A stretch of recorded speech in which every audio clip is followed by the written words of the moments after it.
웨스트민스터 신앙고백서 제11장과 제12장을 붙여서 하겠습니다. 12장이 어떤 정리된 게 사실 하나밖에 없기 때문에 그래서 11장과 12장을 붙여서 이렇게 1, 2로 나누어서 하겠습니다. 한마디로 11장이 좀 나누어진다고 보시면 되겠습니다. 자, 그러면 우리가 또 이 말씀을 보면서 은혜 받게 되길 바랍니다. 자, 그래서 11장은 의롭다 하심에 관하여 칭의죠. 그리고 12장은 양자에 관하여 하나님의 자녀가 되는 부분입니다. 그래서 칭의와 양자 이 두 부분에 대한 이야기들을 오늘 나누는데요.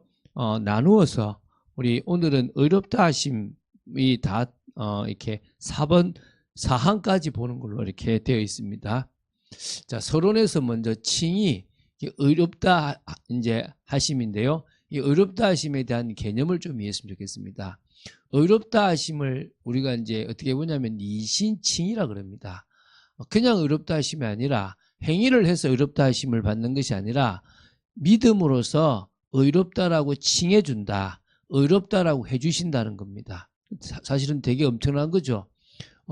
이게 어떤 근거로 우리가 믿음만 가졌는데 의롭다함을 얻게 되었는지를 오늘 좀 근거 있게 볼 수 있게 되기를 바랍니다. 먼저 이게 사실은 법정적인 선언입니다. 이게 법원에서 판결할 때 하는 겁니다. 그래서 칭의는 하나님이 죄인을 보고 의롭다라고 선언하는 것을 이 칭의라고 합니다.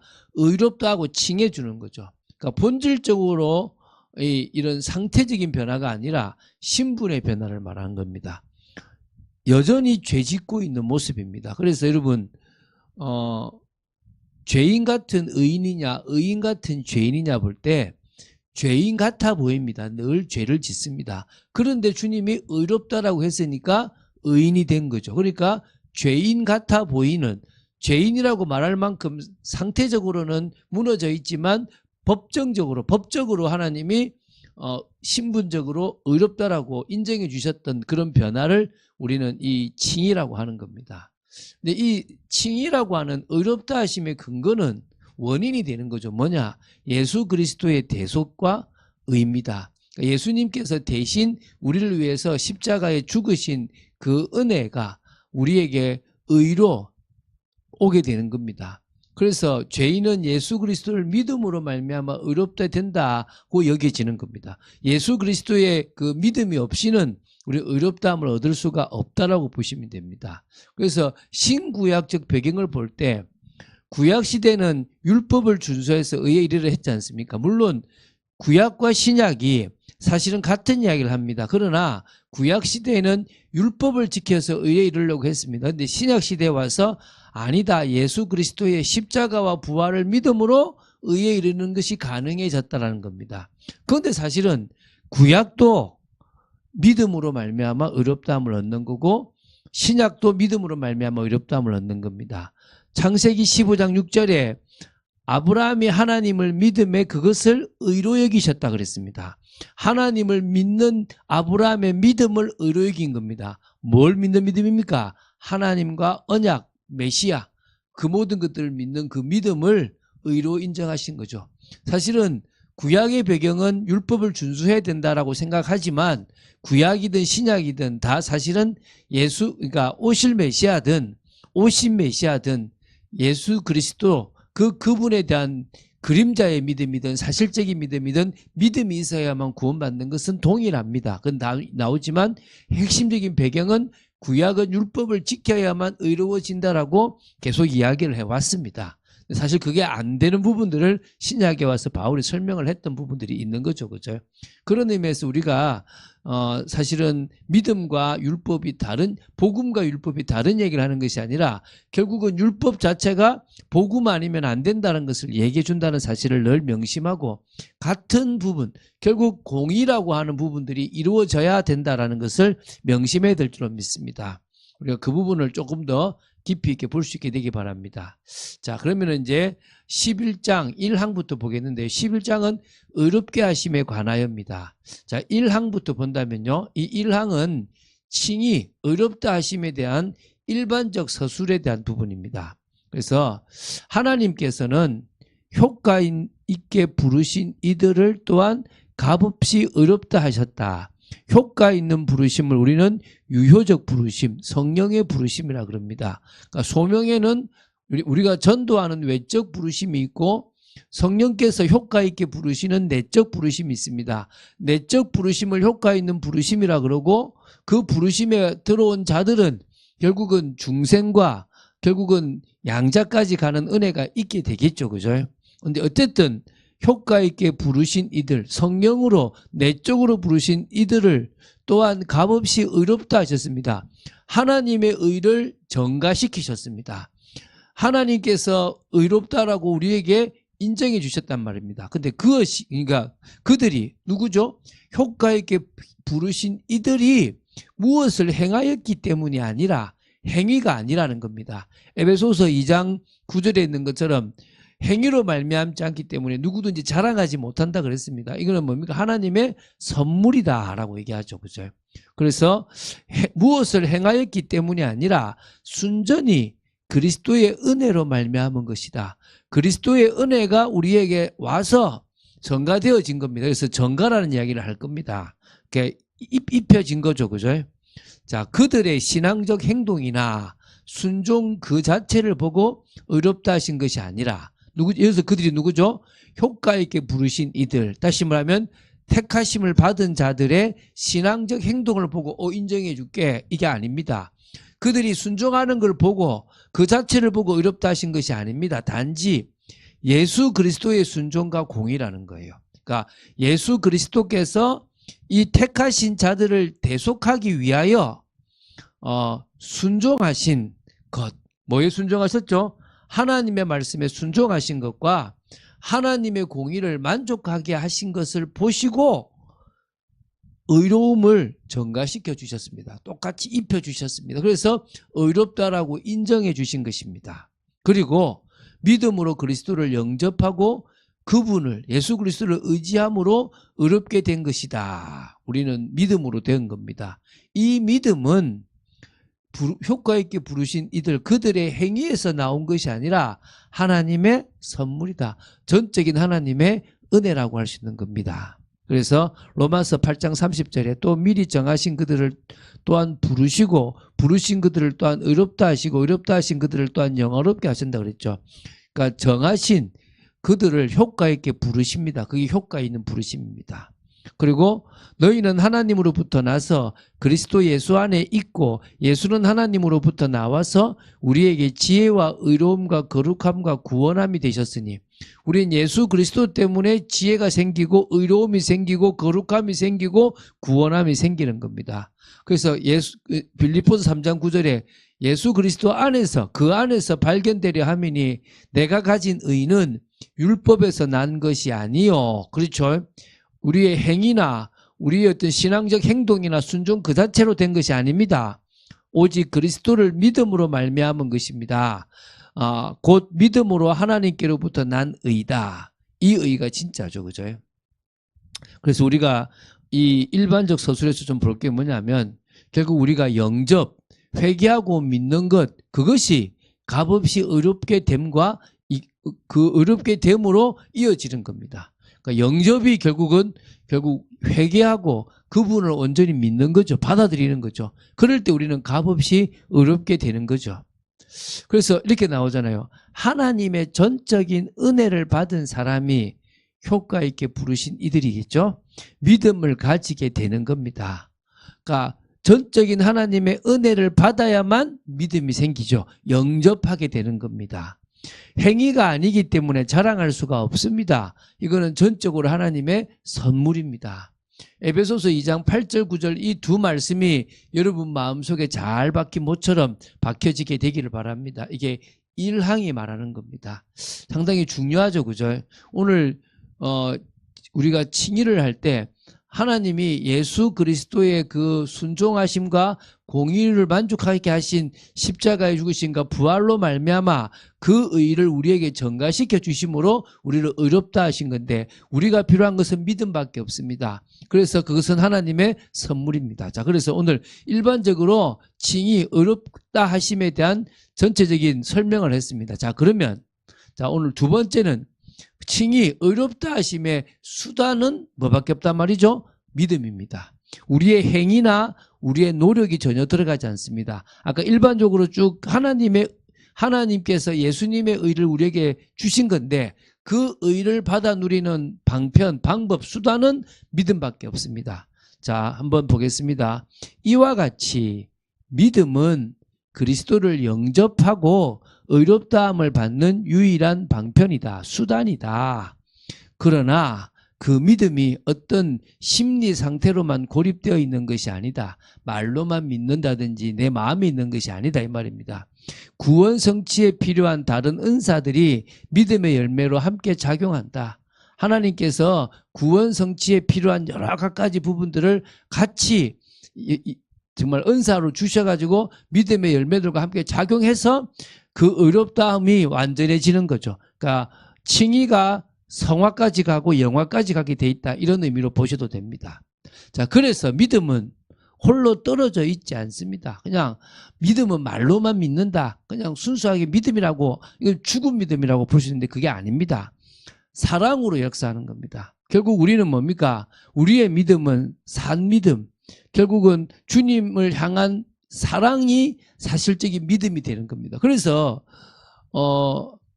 율법을 정의하면 하나님을 사랑하고 이웃을 사랑하잖아요. 그 하나님을 향한 사랑이 믿음이에요. 그게 믿음이거든요. 그래서 사랑으로 역사하게 돼 있는 겁니다. 조금 어려운 얘기인데요. 한마디로 의롭다 하심, 칭의의 핵심적인 방편, 수단은 뭐밖에 없단 말입니까? 믿음밖에 없다는 것입니다. 그래서 요한복음 1장 12절, 영접하는 자 곧 그 이름을 믿는 자들에게는 하나님의 자녀가 되는 권세를 주셨으니, 영접을 했는데 칭의가 이루어지면서 양자까지 가지는, 그래서 칭의와 양자가 이어지는 겁니다. 거듭났다라고 말하면 안 됩니다. 이미 우리는 거듭났기 때문에 믿는 겁니다. 거듭났기 때문에 회개하고 믿는 거고, 그 회개와 믿음을 보고 하나님이 의롭다라고 칭해주고 자녀로 삼아주신 겁니다. 그런 권세가 있는 거죠. 이걸 우리가 거듭났다라고 자꾸 조금 오해했었던 오용된 부분이 있는 거죠. 로마서 3장 28절에는요. 그러므로 사람이 의롭다 하심을 얻는 것은 율법의 행위에 있지 않고 믿음으로 되는 줄 우리가 인정하노라. 그렇죠. 율법의 행위를 지킨다든지 우리의 순종이나 우리의 무슨 노력이 아닙니다. 그냥 예수님께서 행하신 것을 그대로 믿을 때 성령이 역사함으로 그 일이 내 일이 되고 그분의 죽음이 내 죽음이 되는 겁니다. 그분의 부활이 내 부활이 될 거라는 거죠. 자, 그래서 갈라디아서 5장 6절에 그리스도 예수 안에서는 할례나 무할례나 효력이 없으되 사랑으로서 역사하는 믿음뿐이니라. 주님의 그 사랑, 또 우리의 사랑, 그 사랑으로 역사하는 믿음밖에 없다는 겁니다. 오늘 우리가 정말 사랑 때문에, 사랑이라는 그 주님에 대한 사랑, 하나님에 대한 사랑이 결국 믿음의 근거가 된다는 부분도 기억했으면 좋겠습니다. 자, 그럼 이 부분을 좀 본다면요. 결국은 오직 믿음으로만, 오직 신앙으로만 뭐 할 수 있습니까?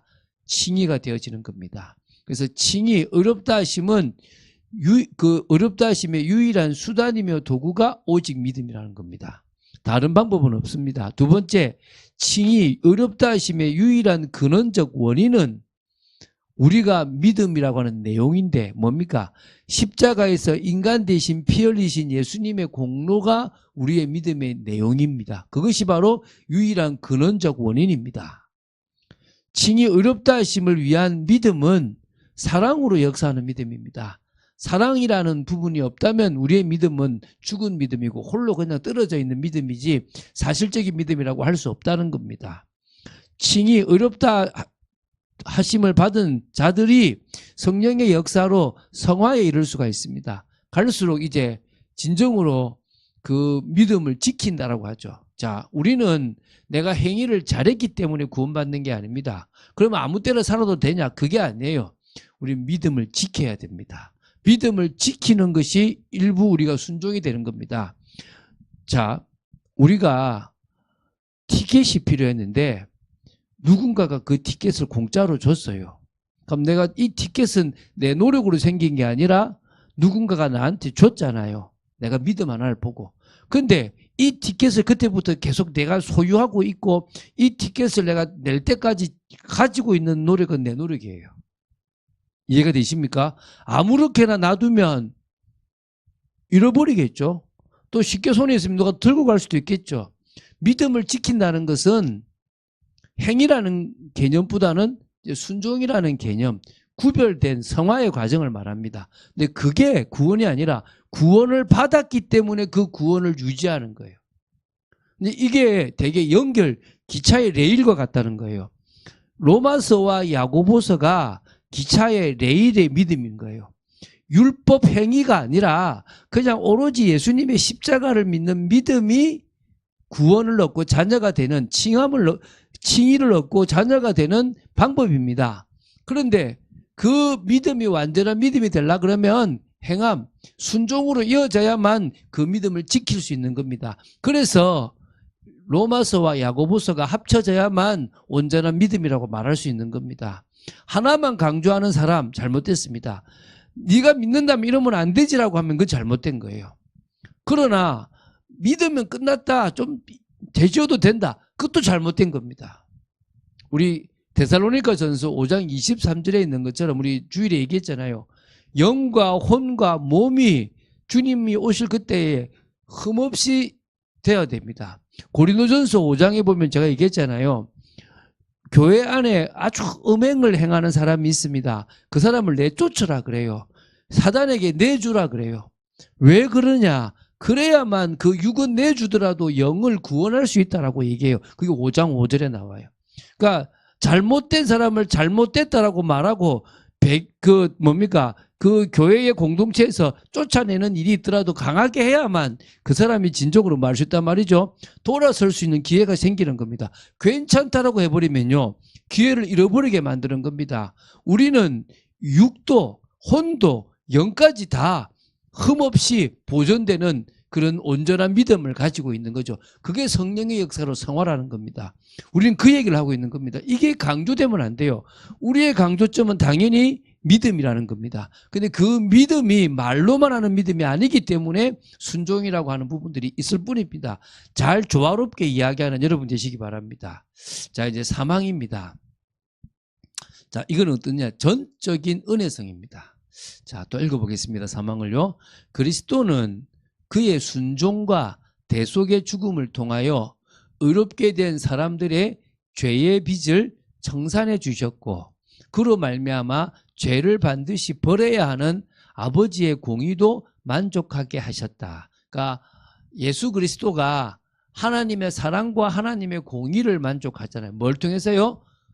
하나님의 말씀에 순종한 것과 십자가의 대속의 죽음이 결국은 사랑과 공의를 완성시키는데요. 십자가는 사랑에 가까운 게 아니라 공의에 가까운 사랑이라고 보셔야 됩니다. 그래서 의롭게 된 사람들의 그 죄의 빚, 의롭게 된 사람들도 죄의 빚이 있지 않습니까? 그 빚을 청산해 주셨어요. 없게 해 주셨습니다. 그러니까 더 이상 죄를 반드시 벌어야 되는 하나님의 공의가 만족이 되므로 더 이상 벌할 필요가 없어진 겁니다. 우리는 원래 벌을 받아야 돼요. 그런데 예수님의 순종과 대속의 죽음을 믿었잖아요.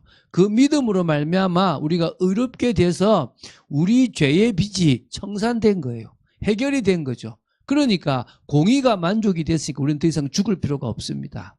성부께서는 값없이 그들에게 뭐죠? 의롭게 된 사람들에게 그리스도를 주셨을 뿐 아니라 그들의 죄를, 의롭게 된 우리의 죄죠, 속량하는 그리스도의 순종을 그들 대신에 받으셨죠. 우리의 순종을 받은 게 아니라 예수님의 순종을 우리의 순종으로 받아주셨다는 겁니다. 그러니까 우리는 믿음으로 나는 순종한 적이 없는데 순종한 게 되어진 거예요. 어디까지요? 자녀가 되는 데까지는. 그 다음에는 이제 내 순종이 필요하죠. 자격이 없는 우리는 아무리 순종을 해도 자격이 안 돼요. 근데 예수님이 자격이 되도록 만들어 주셨으니까 이제 우리는 말씀에 순종하고 나아가기만 하면 되는 겁니다. 이것은 그들의 행위로 말미암은 것이 아니라, 그렇죠, 우리의 행위로 된 게 아닙니다. 하나님의 거저 주신 은혜입니다. 전적인 은혜입니다. 값없이 주신 은혜고 그분만이 하실 수 있는 은혜입니다. 아무도 거부할 수 없는 불가항력적 은혜라고 할 수 있습니다. 하나님은 하나님의 엄정하신 공의와 풍성하신 은혜, 이 두 가지가 대치되는데 임했죠. 죄인을 의롭다 하심으로써 영화롭게 됩니다. 우리는 의롭다 하면서 어디까지 갑니까? 영화롭게 되는 거죠. 그래서 로마서 5장 8절 10절 보면요, 우리가 아직 죄인 되었을 때에 그리스도께서 우리를 위하여 죽으심으로 하나님께서 우리에 대한 자기의 사랑을 확증하셨느니라. 그러면 이제 우리가 그의 피로 말미암아 의롭다 하심을 받았으니 더욱 그로 말미암아 진노하심에서 구원을 받을 것이니 곧 우리가 원수 되었을 때에 그의 아들의 죽으심으로 말미암아 하나님과 화목하게 되었은즉 화목하게 된 자로서는 더욱 그의 살아나심으로 말미암아 구원을 받을 것이라. 우리는 구원을 받게 될 것입니다. 그래서 구원은 현재형과 미래형이 있다는 사실을 기억해야 될 줄 믿습니다. 받았지만 받을 겁니다.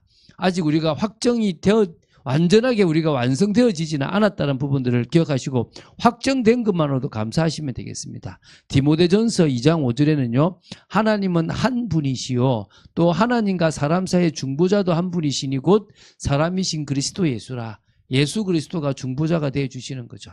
자, 이것들 보면요. 자, 칭의의 원인, 칭의의 근거는 예수 그리스도입니다. 이분 아니고서는 우리가 의롭다 하심을 받을 수가 없습니다. 이 말은 무슨 말이냐? 예수 그리스도로 말미암아 우리의 죄가 그분께로 전가가 되어졌어요. 우리의 죄를 예수 그리스도에게 전가시켰었습니다. 죄의 전가. 우리의 죄가 전가되고 예수 그리스도의 의가 또 우리에게로 전가되었어요. 예수 그리스도께서 성취하신 의를 우리에게 전가시켜 주셨습니다. 그러니까 우리의 죄는 가지고 가고 뭐를 갖고 왔다는 거죠? 의를 가지고 온 거죠. 이거 얼마나 감사합니까? 꼭 그거 같죠? 혹부리 영감 기억나십니까? 혹이 붙었잖아요. 혹을 떼서 도깨비한테 줬지 않습니까? 우리의 죄를 주님께 주고 주님의 의가 우리께 왔다는 거예요. 이거를요, 다른 말로 수동적 순종과 능동적 순종이라고 합니다. 우리의 죄를 짊어지시는 순종은 수동적 순종입니다. 우리를 의롭도록 만들어 주시는 순종은 능동적 순종입니다. 이것으로 인해서 우리는 칭의가 되어진 겁니다. 예수 그리스도로 말미암아 죄가 전가되고 의가 오는, 예수 그리스도의 수동적 순종으로 우리의 죄사함을 받았다면 능동적 순종으로 우리가 의롭다함을 받게 되는 겁니다. 그러면 칭의의 목적이 필요하겠죠. 이 칭의는 그럼 왜 주님이 우리를 칭의 의롭다 하십니까? 딱 답나죠. 하나님의 엄정한 하신 공의와 또 뭐죠? 풍성한 은혜를 드러내는 것. 엄정하신 공의와 풍성하신 은혜를 드러내는 겁니다. 한마디로 하나님의 영광을 드러내는 겁니다. 사람은 인간의 선행, 노력을, 공로를 드러내려고 합니다. 그걸 우리는 종교라고 얘기합니다. 세상의 종교는요, 인간의 노력으로 의로워질 수 있다라고 착각합니다. 안 됩니다. 우리는 전적으로 하나님의 엄정하신 공의와 풍성하신 은혜만을 드러내는 겁니다. 그게 우리가 이 칭의, 의롭다 하심을 받은 것의 목적입니다. 자, 이제 마지막입니다. 사항입니다. 의롭다 하심의 때입니다. 자, 언제 되느냐? 이거는요, 자, 이렇게 보십시오. 하나님께서는 영세 전부터 택함 받은 자들을 의롭게 하시려고 작정하셨다. 이 작정을 우리는 예정이라 그럽니다. 그러니까 영원 전부터 택함 받은 자들을 의롭게 하시려고 정하셨죠. 이 작정 속에서 구원과 관계된, 의롭다함과 관계된 작정을 우리는 예정이라고 하는 겁니다. 그리스도는 그 때가 찼을 때에 그들의 죄를 위하여 대신 죽으시고 의롭게 하시려고 부활하셨다. 그리고 성령께서는 적당한 때에 그리스도의 은혜를 받도록 하지 않고는 의롭게 될 수 없다. 다시 말하면 적당한 때에 그리스도의 은혜를 통해서 우리를 의롭다 하실 수가 있다는 겁니다. 자, 명심해야죠. 이미 창세전에 예정이 됐지만 그것이 예수님이 2000년 전에 십자가에서 이루셨고 이제 적당한 때에 우리에게서 의롭다 하심을 얻게 되는 겁니다. 자, 골로새서 1장 21절 22절을 보면요, 이렇게 나옵니다. 전에 악한 행실로 멀리 떠나 마음으로 원수가 되었던 너희를 이제는 그의 육체의 죽음으로 말미암아 화목하게 하사 너희를 거룩하고 흠없고 책망할 것이 없는 자로 그 앞에 세우고자 하셨으니. 그렇죠. 참 표현 잘했죠. 베드로전서 1장 2절에는 곧 하나님 아버지의 미리 아심을 따라 성령이 거룩하게 하심으로 순종함과 예수 그리스도의 피 뿌림을 얻기 위하여 택하심을 받은 자들에게 편지하노니 은혜와 평강이 너희에게 더욱 많을지어다. 성령이 거룩게 하심으로 말미암아 우리는 뭐가 됩니까? 진정으로 우리는 달라질 수 있는 겁니다. 믿습니까? 자, 그럼 이 내용을 좀 볼 때 이렇게 볼 수 있겠죠. 구원과 관련된 작정을 예정이라고 합니다. 그래서 앞으로 영생을 주시기로 작정된 자, 이거는 뭡니까? 예정이구나, 이렇게 이해하시면 됩니다. 자, 아담과 하와가 범죄하였을 경우, 선악과 언약을 어겼을 경우에 이 예정이 발동되도록 만들어 놓았던 겁니다. 그러니까 이미 선악과 범죄가 하기 전에, 창조하기 전에 혹시 아담과 하와가 선악을 알게 하는 나무 열매를 따먹을 경우에 그때 그런 죄에 빠져서 멸망받아야 될 인간을 구원하기 위한 계획을 예정이라고 하는 겁니다. 그 방법이 예수 그리스도의 십자가와 부활을 통해서 택함 받은 자들을 구원하시려는 계획이 예정입니다. 이 예정에 따라서 움직입니다. 그러면은 적당한 때가 참이죠. 첫 번째가 뭡니까? 예수 그리스도께서 이 땅에 초림주로 오셨을 때가 첫 번째 때가 찬 겁니다. 십자가와 부활로 구원을 성취하셨죠. 그런데 성령께서 택함 받은 자들을 향한 적당한 때 다르죠. 저의 시간표와 여러분의 시간표가 다릅니다. 그러나 성령께서 우리가 그걸 믿을 때 우리에게 적용시켜 주셔서 적당한 때에 어떤 사람은 10대가 될 수도 있고 20대가 될 수도 있고 죽기 전일 수도 있겠죠. 그때 우리를 어떻게 합니까? 의롭다 해주신 겁니다. 할렐루야. 이 적당한 때라는 거예요. 그래서 분명히 택함 받은 것은 작정인 거고요. 창세전에 이 예정이 된 거죠. 그리고 성령께서 적당한 때에 그리스도의 은혜를 받도록 우리에게 역사해 주셨고 그거로 말미암아 우리가 의롭다함을 얻게 되는 겁니다. 그래서 우리는 전적인 은혜라고 말할 수 있고요. 그 은혜를 받은 적당한 때에 그 그리스도의 은혜를 받을 수 있는 축복까지 임하게 되는 겁니다. 자, 오늘 전체적으로 이게 더 5항, 6항이 있고요. 그 다음에 이제 12장까지는 이제 다음 주에 좀 설명을 좀 더해서 전체적인 정리를 한번 해볼 수 있는 의롭다 하심이 어떤 건지 결국 믿음이죠. 믿음 아니고서는 될 수가 없다라는 부분부터 시작해서 때까지 지금 한 겁니다. 이런 부분에 대해서 결국 우리가 제대로 좀 이해할 수 있는 축복이 있게 되기를 주 예수 그리스도 이름으로 축원드립니다. 주는 그리스도시요 살아계신 하나님의 아들이심을 고백합니다. 말씀 따라가는 축복 속에 또 저희들을 지켜주시고 인도하여 주시옵소서. 정말 저희들이 하나님과 통하는 축복의 시간이 되어지기 원하며 말씀 따라가는 비밀 속에 있기를 원하며 의롭다 하심 이 부분이 얼마나 중요한지를 제대로 볼 수 있는 저희들 되도록 지켜주시옵소서. 감사드립니다. 주 예수 그리스도 이름으로 기도드립니다. 아멘.